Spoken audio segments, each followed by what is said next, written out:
But I'm here as the African lion. I've been asleep in the jungles of the Congo. But now I'm awake. And I'm sitting on African gold. As the African Union Commission elections approach, Kenya's political landscape is abuzz with activity. Former Prime Minister Raila Odinga is a leading candidate for the AUC chairmanship, positions that hold significant influence over the continent's future.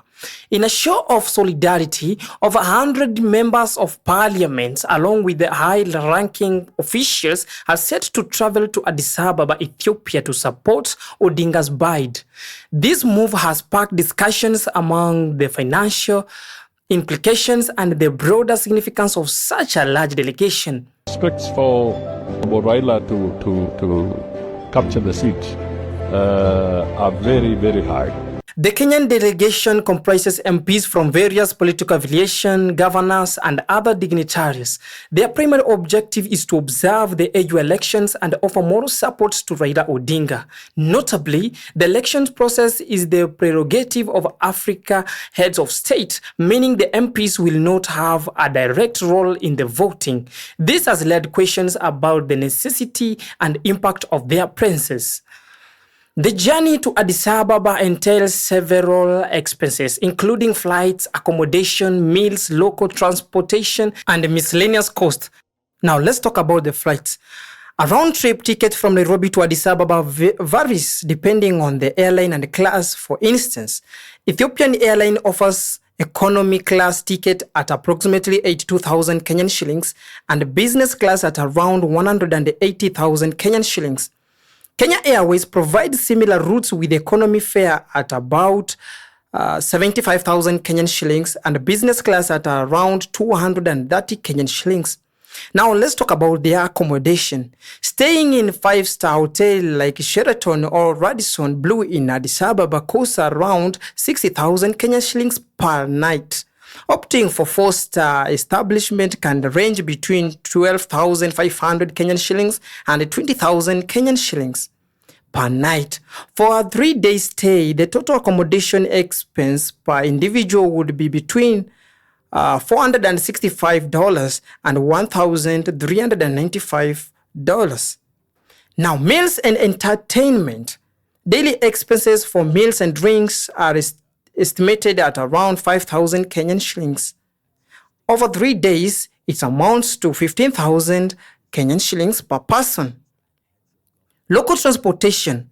Navigating Addis Ababa is expected to cost each delegation about 10,000 Kenyan shillings per day, totaling approximately $228 over 3 days. Miscellaneous expenses. Additionally, costs include tips and other unforeseen expenditures are projected at 10,000 Kenyan shillings.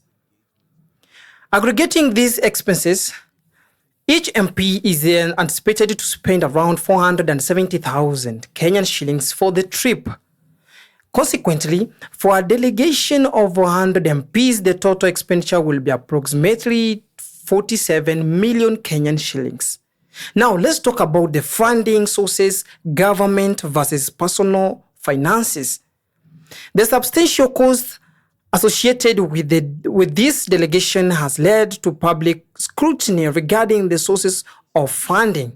The Kenyan government has clarified that the MPs and the accompanying officials will cover their own expenses. Prime Cabinet Secretary Musalia Mudavadi emphasized that many individuals are attending out of personal commitment and patriotism, financing their travel independently. However, skepticism remains among the public, with concerns about potential indirect use of taxpayers' funds or future reimbursement.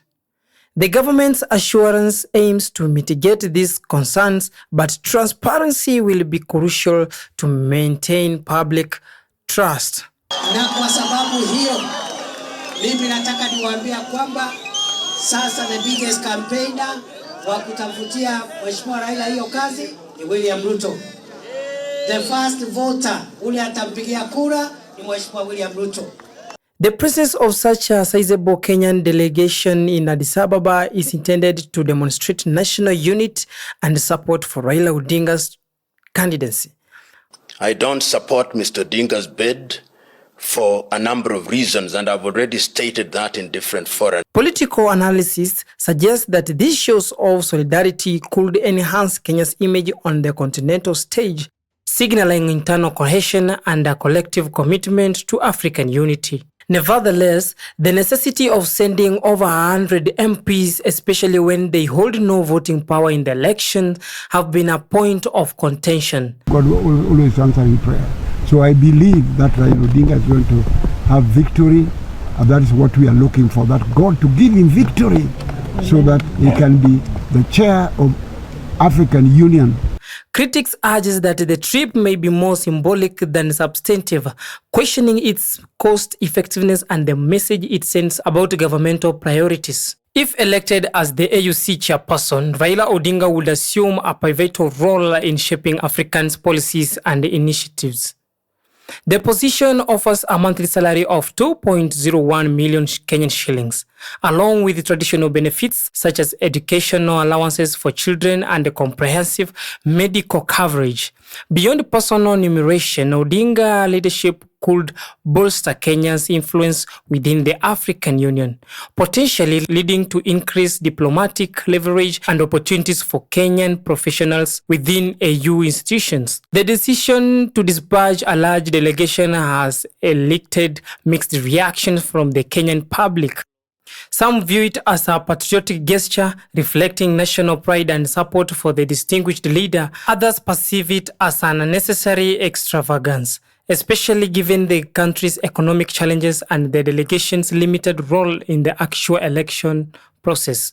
The situation has reignited debates about government spending, accountability, and the prioritization of resources. As Kenya positions itself on the continental stage, balancing symbolic acts of unity with practical considerations of costs and impacts remains a delicate endeavor.